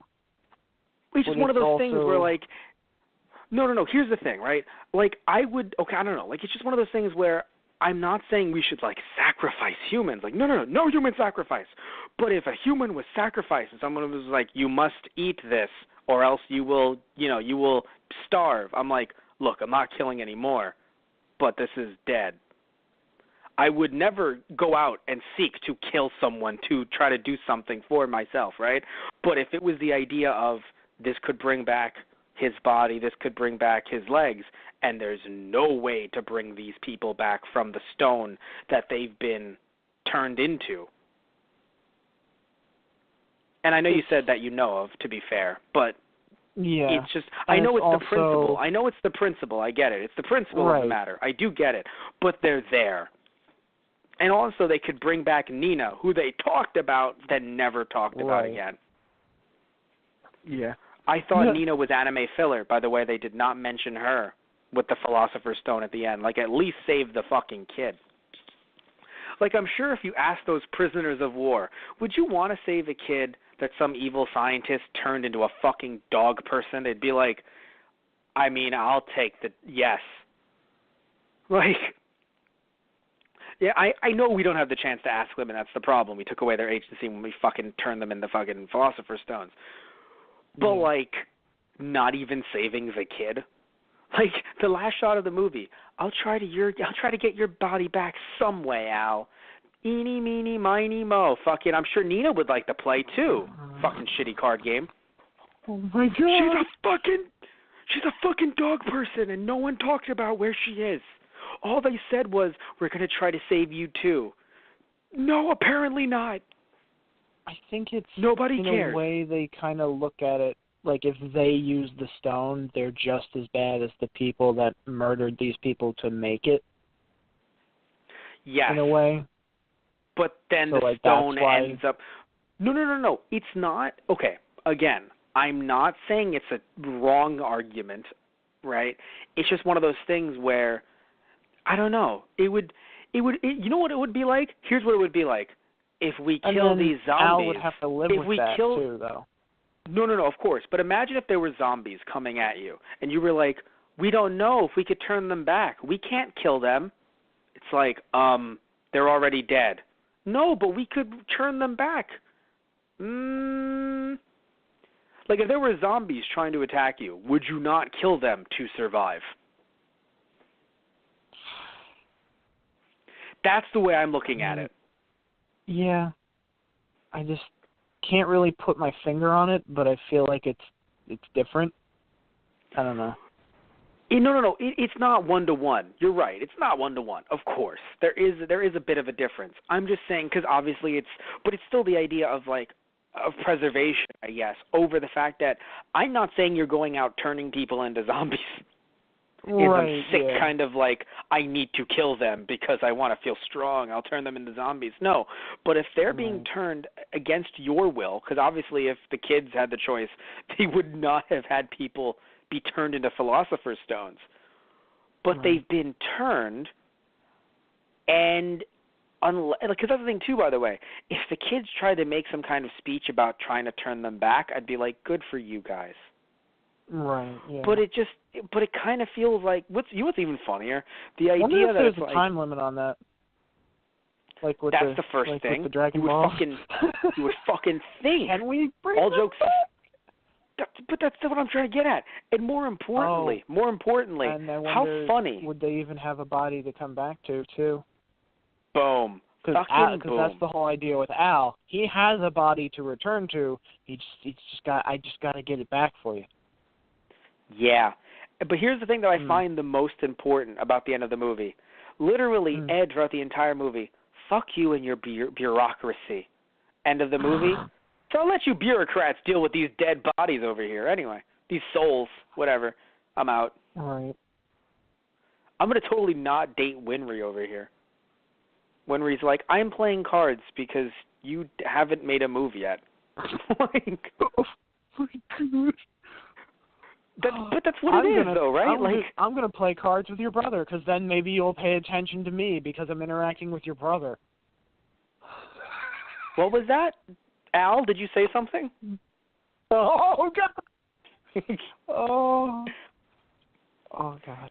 Seriously, like, that's the biggest thing too. By the way, like at least with the anime, I think in the anime they said something about. I don't think they put her down, but they were like, "Look, man, we're gonna try and do something to make her happy as a fucking dog person." Like I forgot if she died or if they did something they said to Nina. Well, because in the anime she was killed afterwards. Like the army did, or someone else did. No, Scar. Oh right, he put her down. Because that's how he's introduced. He's like, "I'm so sorry, you sad creature. I won't let you suffer in this existence any longer." Yeah. He's like, obviously, "You're an abomination. I'm sorry." Yeah, and obviously no need to introduce Scar here that way. Really, just please fucking don't. Then that opens up a whole new plot that they weren't gonna delve into. So yeah. I don't know why I heard a whole new plot. No, but oh my God. But it would though. But it would open up a whole new plot that they don't need to delve into. So I get it, right? It's just that because again they jump from one scene to the next, and they again Ed was literally like, "I'm going to make you better." I mean, they had the scene afterwards with Mustang coming up and being like, "Hey, come on, buck up, kid." And he's like, "Fuck you, we can't even save a small child." Which, again, makes him seem like even more of a dick than I remember. I mean, yeah. Like, holy shit. Like, crisis training. Does the military teach you about it? I mean, that's the other thing, too. It's like you don't see Mustang's backstory either. It's like, yeah, he's seen a lot of shit. Like, a lot. Yeah. Like, not even one line about, like you literally could have had Hawkeye say one thing, like, I know that the Colonel has been through a lot, but I couldn't imagine it's like, that he would I know do he this. may seem like a dick, but he's been in your shoes a lot more than you'd think. She didn't even say the that. same way as you do now. Right, yeah. She didn't even say that. She just said it. And you know what's so funny? Or like, how Ed reacts. Or like he would, like, Ed. she would be like, that's the reason why he wants to become the Fuhrer. He wants to make sure that shit like this doesn't happen again, kind of deal. Through the they do movie, mention that later as one line, like, but yeah. Through the entire movie thus far, until we find out that Mustang has killed, quote unquote, Hughes. Right. Through the entire movie thus far, Ed looked like he was constantly waiting to tell Mustang to go bird watching before flipping him off. And all of a sudden, he's like, Roy Mustang killing someone? I never would have guessed that dickbag would. It's like, wait, it seems like he would have, though. It seems like he would have been like, yeah, no, I totally saw that coming. From the way they reacted. You don't really get to see their relationship built up either like you do in the series. In any good way. Like, I'm okay with building up the drama aspect of it, but it did not seem like they were having fun when they were at each other's throats in the first two scenes. It looked like, and then again later with Nina, it felt like at every moment Ed was about to be like, you know what, Mustang? You need to fuck yourself so much. Twisting his face as he's saying it. Right. Yeah. Yeah. And I want you to try to. I want you to snap your fingers in the rain, Mustang. That's how I feel about you. Snap your fingers in the rain. Right. What kind of rain? It's funny. I thought they were going to make a joke about that. I thought they were going to make a joke like, "Oh, my glove is covered in my own blood now. I can't snap to make fire now because the striker is wet." But they didn't. He used his other hand, which wasn't covered in blood. Oh, I loved the little stuff with shaking Ed's hand, but he doesn't have an arm. Right, switches. Yeah. Yeah, or like trying to salute. Like that was kind of cute, actually. Right. Also, by the way, I have weird thing to talk to you about. So when we found out at the end, right, as if the whole movie is normal. At the end, when we find out, oh no, you're the main bad guy. Did you have a feeling that he wasn't going to be the main bad guy, only because something about him felt so kind that I thought they were going to go for the complete reverse? Oh, like, in other right, words, the seems... general. Yes, the general. No, because in my head it felt like such a trope that it was like, oh, it's such a trope at this point that if he's being so outwardly smiley, then of course he can't be the bad guy. And then he was, and I was like, wow, we went that textbook. Right. Yeah. Again, I don't know who would have been the bad guy, to be fair. I'm not saying it should have been Mustang. Yeah, I'm not saying it should have been...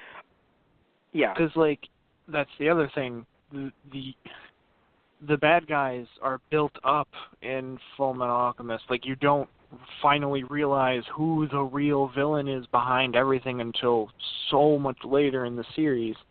That when they were doing this, I'm like, so we haven't even chipped the tip of the iceberg yet. So I'm like, who the hell's the real mastermind?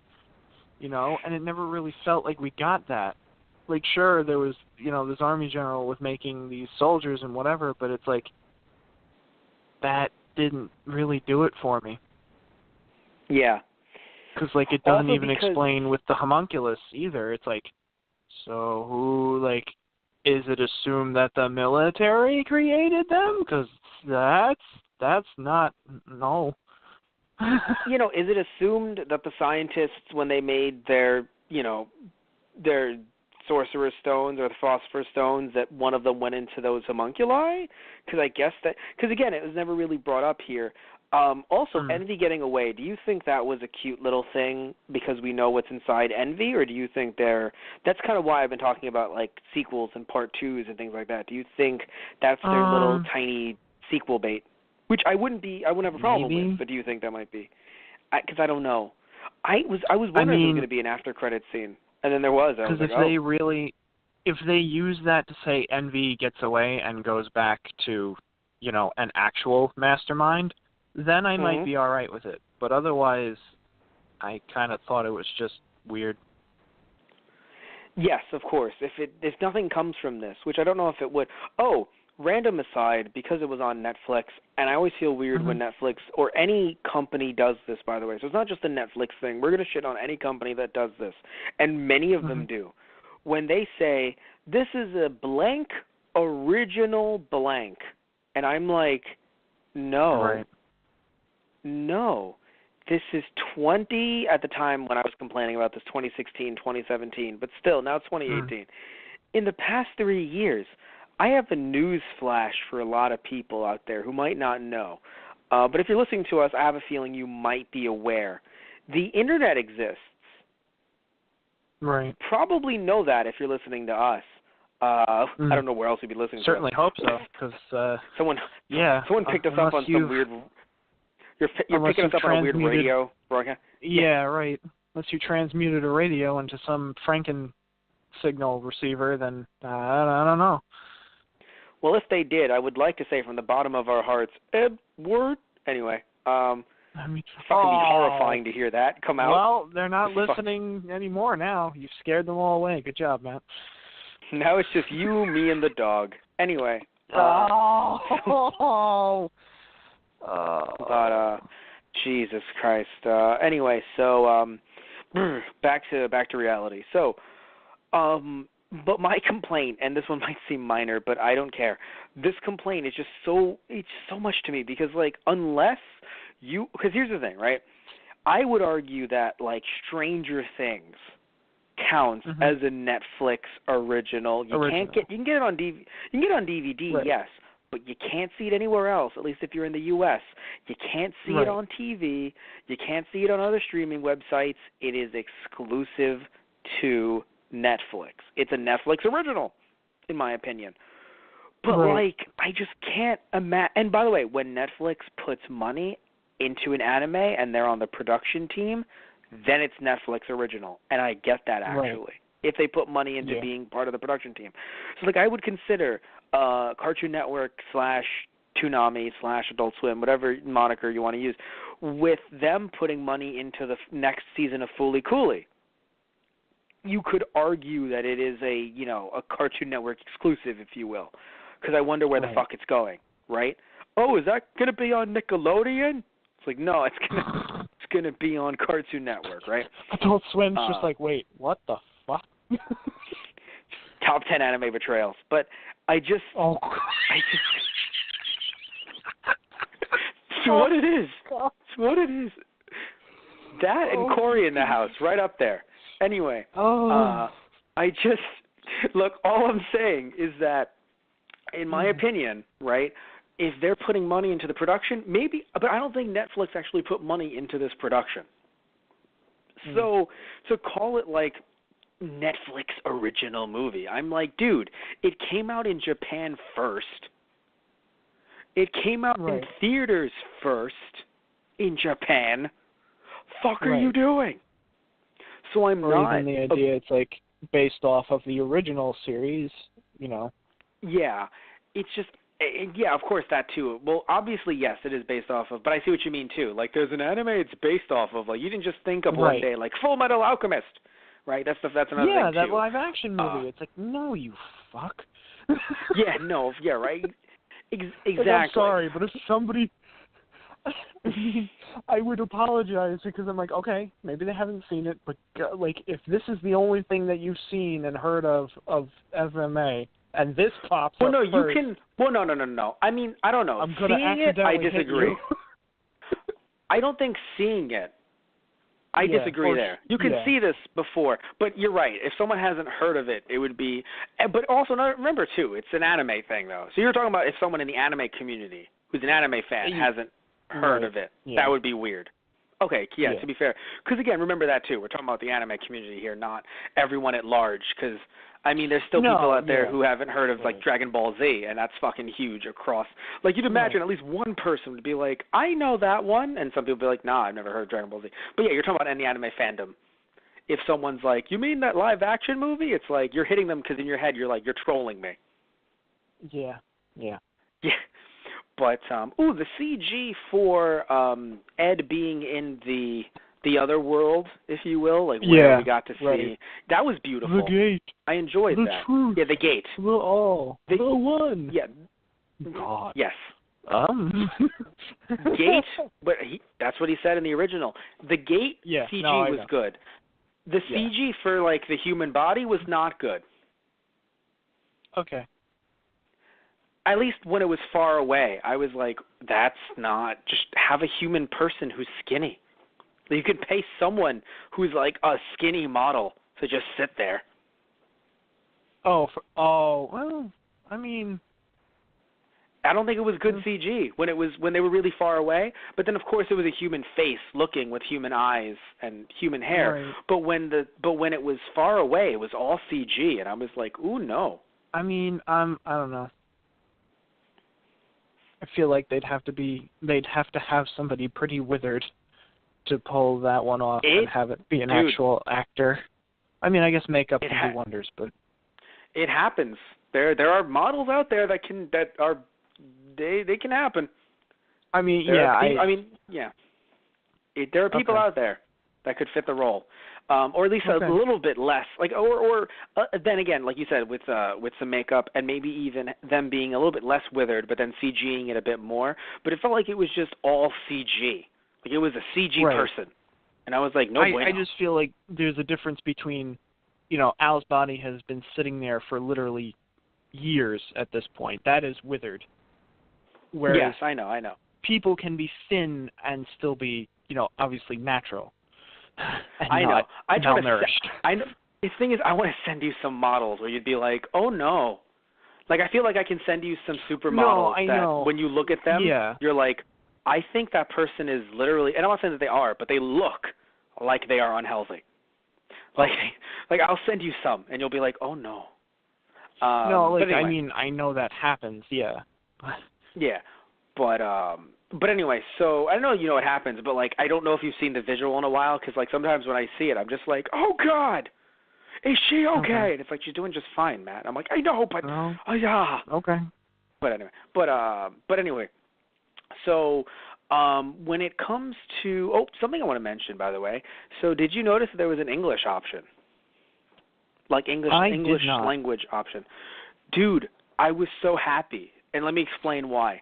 I went to it, and because it said English parentheses. I think it said something about a description, like it said like audio description, and what it was it was for the blind. So if you're blind and you have no idea what's going on, it would have people talking, saying like, "I miss you, brother," and it'll be like Al looks up and stares at Ed. Huh. So it's someone narrating it as if it's like an audiobook. That's interesting. That's fucking awesome. Like if I knew Fullmetal Alchemist, right? Let's say I was a kid, I watched it in my teenage years, and sadly I lost my sight, and I'm like, well, now there's a new movie coming out. I guess I legitimately can't fucking see that. Right. As long as I could hear, I could watch the Netflix movie. Watch loosely, but still I could hear it while it's going on, and they were reading the script and narrating what everyone was doing. Huh. Yeah, I only saw it for a minute, but I was like, wow, this is you know what, this is 100% better than a dub would have been. Even if it was Funimation, it is fucking 100% better to try to put in audio with, kind of descriptions and narration. That's, I think, what it was, said narration in the parentheses. Better that than fucking trying to go for an English dub, even Funimation, because it's like, yeah, sure, they're dubbing it, but if you're blind, you don't know what the fuck's going on. Right. It's the same thing when someone is deaf and I see anime subtitles and people are like, that's good enough, and I'm like, you don't know what it's like to be deaf. I'm not deaf, but like, being deaf, it's really hard to try to watch anime fan subs because they never put the person's name in front of them. So think about it, dude. If you're trying to watch something and you don't see who's talking on screen and there's two people talking. Right. That's true. It's like, who the fuck is talking right now? You can infer maybe, that sounds like something so-and-so would say. But if you're watching the first episode and, like, there's a bunch of off-screen shit, you're like, well, I don't know what the fuck's going on. And then sometimes some companies will thankfully try to put that in, but then others will do this weird, like, dub title thing where what they'll do is they'll take the English dub, they'll put that as a translation for the Japanese dub, but even though it's obviously not, but they'll have it with the descriptions, like, they'll say, like, Tom said this or John said that, and so it'll be subtitled, but it'll still be, like I said, dub titles, so they won't actually, it isn't a real translation of the Japanese. It's just the English put on, which obviously for people that are deaf who want to know what's going on, if you want to see the dub, then technically you're good, but if you want to see the sub, you're not. So it's still fucking over people that want to see what the original Japanese version was. So in general, there have not been good methods to try to bring in those that have different impairments into the anime fandom. But I think doing this was a brilliant thing to do, and I really just hope they do stuff like this more. I would have liked a dub itself, though, like an actual dub, just because. Right. But of course, those cost money. Yeah. So, and who would you bring in? Because if it wasn't Funimation, I think we would riot. So, like who would you, like, I don't know, like I feel really weird if it wasn't Funimation dubbing the movie. So, yeah. How do you feel that Netflix got it, though? Like, do you think this is what Netflix is trying to do? Like, get their nerd cred, try to get those Japanese, like, live-action movies in the bag before they even, like, when they have the chance, like, when they first go? Like, do you think they might do this with the new Tokyo Ghoul, maybe? I mean, Tokyo Ghoul already came out, but... Possibly. Or do you think they just did it because they're like, Fullmetal Alchemist is, I would imagine, very popular on Netflix? I'm pretty sure Yeah, because they have the anime series on Netflix as well, and Just I like mean, I Death think Note. Tokyo Ghoul is pretty popular too. I don't know if Netflix has it as a series. I think it 'Cause does, I'm but I wondering don't know if if it's popular on Netflix. I'm pretty enough. sure they do, but I don't Okay. think it's. Yeah, I don't know if it's popular because we don't know Netflix's numbers. At least I don't. So True. Yeah. And also of course Death Note was a different beast because they put, I would imagine, a lot more money into. Like I would argue that it's weird with Fullmetal Alchemist because I would argue they obviously put more money into Death Note because they made it themselves. Duh, right? However, when you license a film, it's not that, or license even a show, it's not Right. always expensive, but it definitely becomes expensive when you want it to be an exclusive to your either channel or service. Yeah. Right. So I don't know if this, obviously I would imagine this was not more expensive than Death Note because, again, they put money to make Death Note. Where here, I would imagine Netflix did not give money to Warner Brothers to make the movie. But I would imagine that Netflix paid a lot of money Right. to try and get this exclusive, or as exclusive as you can, for U.S. audiences. Now, to be fair, though, I don't know if this movie would have been, I don't think it would have been in theaters crazy amounts, but I do think that if Netflix wasn't putting the money down, I think with Funimation's deal with Sony recently, which we also talked about on the Keikaku Corner, I think that Funimation would have put the money down, and they're probably very upset that they couldn't get it. Although, to be fair, actually, Funimation, the Fullmetal Alchemist anime license has kind of reverted back to Aniplex. So I don't know if they're like, well, what could we have done anyway? Right. But I do think, though, that Funimation really, in my opinion, really wishes they would have gotten the chance to have their own live-action dubbed movie. Because they've done some live-action dubbed movies, but they haven't really had one based off of an anime that they've done in the past. Right. I.e., if we had a Japanese live-action DBZ movie, Funimation would be like, we bid $1 million. So when I was like $1 million as well, they'd be like $5 million. Right. Literally, everyone else is like $5 million. They're like, Daddy Sony? Yes, Funimation. Could we get $10 billion? No, but I'll give you $500 million. Yay! They would want to secure the rights to a live-action DBZ movie. Funimation, they would want that hard. So here, Netflix gets it, but it's also, by the way, I have a question for you. I don't know how much Netflix paid for this. I assume they paid a lot because it's, live action and, well, not live action, but it's, exclusive to their service. Do you think, I don't know, because, from what I hear from everyone, from a lot of different people, I hear, no, Netflix is doing fine. They're doing really well. They're not, losing out on money at all because of all, the subscriptions and everything like that, and people watching their shows, so that makes people want to invest in the company more because people are obviously checking out Netflix. But do you think they've been making good anime licensing decisions, at least when it comes to the live-action stuff? Or even when it comes to, even though we have not talked about it technically yet, when it comes to Cloverfield Paradox, do you think they've been making good throw money at it decisions? I guess. For me personally, it doesn't feel like they've other than, well, I don't know, Godzilla King of Monsters hasn't really, or Planet of the Monsters. Because here's the thing, right? I wanted to see that. Well, here's the thing, right? Godzilla Planet of the Monsters, they technically didn't make that, but they did throw money at it to acquire it. Right. So and I think it seemingly is another one of those Netflix originals. So there's Godzilla Planet of the Monsters. There's Fullmetal Alchemist live action. There's Death Note live action, which, yes, they put a hand in there in making it. And there's also number 4 here, Cloverfield Paradox, where they just picked up.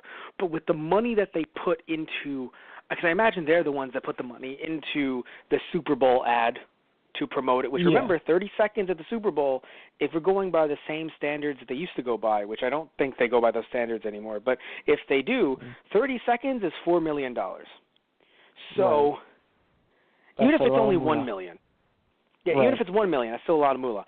What I'm saying is, with the projects and these are only 4 projects that we're talking about here, only 4. Right. But they exist in this nerd realm that we talk about. Yeah. I feel like they're not like pretty big titles. But yeah, I don't know if they're making good choices. Not so much that they're not big. They're big titles. Yeah. But do you think they're going to want to keep people watching like, oh, that was such an amazing product, let me see the next one on Netflix? I mean, yeah, personally, these aren't things, like, I love Fullmetal Alchemist. It's one of my favorite series, but, again, we're still delving into, I already don't really care for live-action movies. I love Death Note, too. I really didn't care about seeing the live-action movie of it until we were like, do it for the cast. I'm like, well, I guess I'm watching this now. But that's what I'm saying. I'm not talking about Death Note, the anime not being a good choice, or Fullmetal Alchemist, the anime. These specific ones as choices for Netflix. Yes. Yeah. Be it either that they create or be it that they're licensing. Do you think they're good choices? Now, from a they're big titles perspective. Well, of course, Cloverfield is large. Godzilla is fucking Godzilla. But as I guess Cloverfield, quality out of content, all of these examples, probably would be the biggest draw. But I think it's more of the thing, it'll get people to come and watch it, but maybe not long-lasting. Like, because people will be like, oh, yeah, let's see it and see how it is, and then be like, it wasn't that great. It's that kind of thing. It's like let me see it, and then not like it kind of deal. But and to be fair, Netflix has so many other things that if they get people to stay for other things every month, then that's good. Yeah. Right? Right. And also something else that some people do, I don't know if you know this, Tristan, but some people actually start and cancel their subscription whenever there's a new thing that they like on the service. So if it's like, Stranger Things Season 2 is dropping this month, let's say, even though it already came out. But, Stranger Things 2 is coming this month. When is it coming out? Oh, the 15th. Okay, so when the 15th comes, you subscribe, you see, you watch it literally in a fucking night or 2 nights, 3 nights. When you're done with it and the end of the month comes up, whatever, your cycle is, you cancel. Right. And then they go, all right, I'll see you next year, Stranger Things. But what potentially Netflix is trying to do is create a new thing so that every month someone goes, ooh, I want to go see this month. Oh, wait, no, but this comes. So now all of a sudden someone who says, I'll cancel when there isn't something I like. It's like, but Matt, you've had a subscription for 12 months now. That's a year. And you're like, oh, my God, oh, no. You're like, oh, no. It's been a whole, you see what I mean? So I think that's what they might be trying to do. We're trying to get those people who unsubscribe to keep on subscribing for a new nerd thing or whatever thing in their genre that they like. Right. Or if someone says, movie was terrible. God, I want to watch the show. That was so much better. Hey, it's right here. Right. And then they go watch the show. Not that they want to invest in things that are terrible, but maybe they see it as people like it, so they want to stay with us, and then maybe go watch the show just to compare, or people didn't like it, and but before they go away, they can go watch the show that we have. Because when you search up Fullmetal Alchemist to try to find it, you're obviously shown Brotherhood in the original. So it's not like, they don't exist on, like when you're searching up this new movie.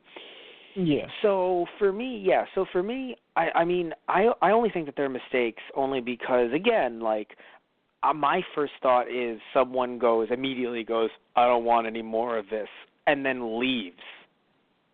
Right. Again, some people, they might go, I don't like this, and then, watch something else on Netflix. So for all we know, this movie has made a bunch of people jump back to watching the anime, which then makes Netflix go, hey, people are watching stuff on our service. And that's all Netflix cares about. Yeah. But you're right, though. It's definitely to bring in those eyes regardless of whether or not it's good content or not. It's supposed to bring in the eyes. Definitely with Cloverfield, obviously, it was meant to, but Paradox, it was meant to be like, hey, Super Bowl commercial, come on in. Right. Right? So that was really what that was meant to do. And again, clearly Netflix is making money. I'm not trying to sit here and say that they're going to go out of business or that they're being a loss leader. At one point they were, but at this point they're definitely making profit back, so they're doing well there. I'm just saying that when it comes to some of these recent anime/live action stuff, because to be fair, I've heard great things about Little Witch Academia. Funnily, we talked about not only Little Witch Academia a little bit coming to Netflix, we also talked about Glitter Force seasons 1 and 2 on Keikaku Corner as well, which it's funny. We didn't come at it from we love this. We came at it from oh, God, this is here. Interesting. But one thing we noted was that Glitter Force isn't new, but Little Witch Academia is. So we mentioned that, Netflix is making the mistake with anime of not showing it on a weekly basis. But that's a different story altogether. But the point is that Netflix has been making some mistakes, but clearly not enough to get them less nerd cred. Because obviously, for any new anime fan, if they don't go on Crunchyroll for some reason or another, let's say their parents pay for, like they're teenagers, their parents pay for their Netflix account, then they can watch all this anime on Netflix versus feeling like, oh no, I have to see an ad on Crunchyroll and all this other, nonsense. They can just go see it on Netflix. Netflix has subbed, right? They don't have dub titles. If they were provided the proper subtracks, they have subtracks. So, right. In fact, some of their shows don't even have dubs. They only have subs. So, interestingly enough, when it comes to Netflix, I don't think they're completely lacking in the anime department. So I guess, again, like in some ways their nerd cred isn't completely ruined, if you will. Yeah. But I do think, though, that when it comes to their live action choices, while Fullmetal Alchemist was not terrible, while Death Note wasn't even the worst, because honestly we found some redeeming qualities. You can listen to us talk about it on our podcast. I think we were just so done with it because we tried to record the podcast 3 fucking times. Yeah. Thank you for the laugh. Thankfully that's basically. Yeah. Oh my God. Thankfully that didn't happen this time. Yes, thank God it didn't happen. I feel like this would have gotten harsher as well. It definitely would have. So I have no problem. Me, personally, like it's not a bad movie, really, but it's just live action anime stuff really doesn't do it for me to begin with.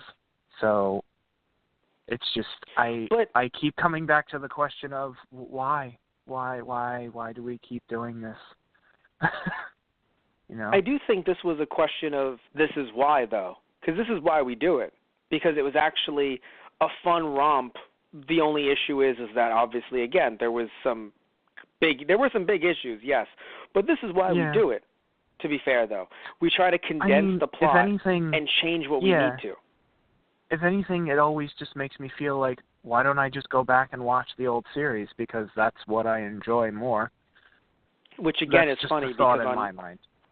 No, but that's what's so funny. On Netflix, that's a business tactic. Right, exactly. That's what I think is the funniest. Totally get it. It's like, this was It's like, let me go back and watch the old series. That'll be good. And it's like Netflix is like, good. Yeah, no, I think that is. Moment you become more my servant. My God. But yeah, that is what it is, I guess. I don't know what else to say. But anyway, so I want to thank you all so much for listening in, as always. I don't know what else we can say about this movie, right? I think we're good? Yeah, I think we're good. All right, then. So, again, I want to thank you all so much for listening in. As always, please, if you're watching this on our YouTube channel, Those Guys on the Radio, please remember to like and subscribe. If you are watching this through our iTunes account, which is just search up Those Guys on iTunes, You can download the episodes through there. We have I think all of our podcasts are through there. Just sadly, eventually some do get cut off, and we are, what are we at now? At 500 plus episodes of different shows and stuff like that. So we have a lot of hours. We have nearly 700 hours of content on our Blog Talk Radio account, which is blogtalkradio.com/thoseguysonthe-radio. And of course, you can also follow us through our different social media accounts. Before I get to that, though, we also have our Let's Play series, Those Guys Play. You can search up not just our Let's Play series, but our general video gaming channel. Search up Those Guys Play on YouTube to find us there. And also want to mention that Tris and I recently played Godzilla Destroy All Monsters Melee for the recent season of Those Guys Play, Season 4. And I believe a little like next month or so, you and I have another episode of Those Guys Play coming out. So that'll be a lot of fun. We still have to film it, sure, but you don't know what it is yet. But you being Tristan and you being the general you, everyone out there, the general fan. But you'll find out. And if you want to find out future updates on our Those Guys Play channel and our Those Guys on the Radio channel, and even our skit-based, interesting TG Productions sister channel, you can go over to our main website, which is tgproduction.net, our Facebook, which is /Those Guys on the Radio, and our Twitter, which is @ThoseGuysRadio. Also want to mention that you can go over to our website as well to get some of our merchandise, which is tgproduction.net. You can buy some T-shirts as well over there.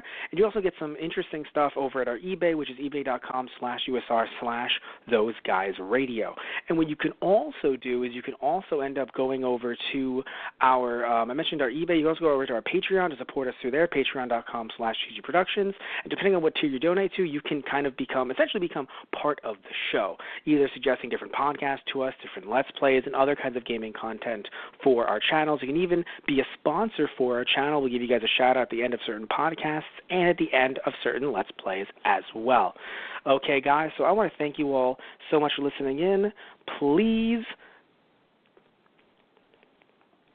this is interesting. It says that the show is, I don't know what's going on with the show right now.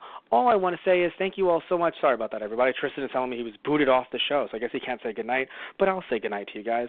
Thank you all so much. Good night. Take care. Hope you had a good time, and see ya. Tune in next week, by the way, before we see ya. Tune in next week for an episode of Friday Night Movies. And also we have Anna Saturday coming up this weekend as well. All right, guys. Thank you all so much. Take care, and see ya.